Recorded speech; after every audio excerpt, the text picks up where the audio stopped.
ಚಿಕ್ಕಬಳ್ಳಾಪುರದಾಗ lodge ಮಾಡಿ ನಸುಕಿನ್ಯಾಗ 4 ಗಂಟೆಗೆ ಎದ್ದು ಹೊಂಟಿದೀವ್ರಿ ನಂದಿ ಬೆಟ್ಟಕ್ಕೆ. ಇವತ್ತು ತೋರಿಸ್ತೀನಿ ಬರ್ರಿ ಹೆಂಗೈತಿ. Congratulation brother. ಈ ನಂದಿ ಬೆಟ್ಟ ಬಂದ್ಬಿಟ್ಟು ಚೋಳರು ಮತ್ತು ರಾಜ ಟಿಪ್ಪು ಸುಲ್ತಾನ್ ಅವರೆಲ್ಲ ಇಲ್ಲಿ ಆಳ್ಕೆ ಮಾಡಿ ಹೋಗ್ಯಾರ.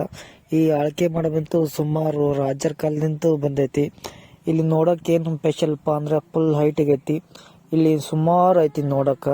ನಿಮ್ಗೆ ಅದರಲ್ಲಿ ಏನಪ್ಪ ಅಂದ್ರೆ ನಸುಕಿನ್ಯಾಗ 4 ಗಂಟೆಗೆ ಬಂದ್ರೆ ಏನೈತಿ ಅಂದ್ರೆ ಫುಲ್ ವ್ಯೂ ಐತಿ. ಅಂದ್ರೆ ಮುಗುಲಿನ ಮೇಲೆ ನಾವು ಇರ್ತೀವಿ, ಮುಗುಲು ನಮ್ಗೆ ಕೆಳಗೆ ಇರ್ತೈತಿ.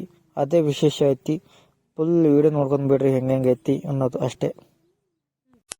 ಈ ಜಾಗ ಬಂದ್ಬಿಟ್ಟು ಬೆಂಗಳೂರದಿಂದ 60 ಕಿಲೋಮೀಟ್ರ್ ಐತಿ. ಇಲ್ಲಿ ಬಂದ ಮೇಲೆ ಸಿಕ್ಕಾಪಟ್ಟೆ ರೀಲ್ಸ್ ಆಗ್ತೈತಿ. ಯಾರು ರೀಲ್ಸ್ ಮಾಡ್ಬೇಕಂತೀರಿ ಜಲ್ದಿ ಬಂದ್ಬಿಡ್ರಿ.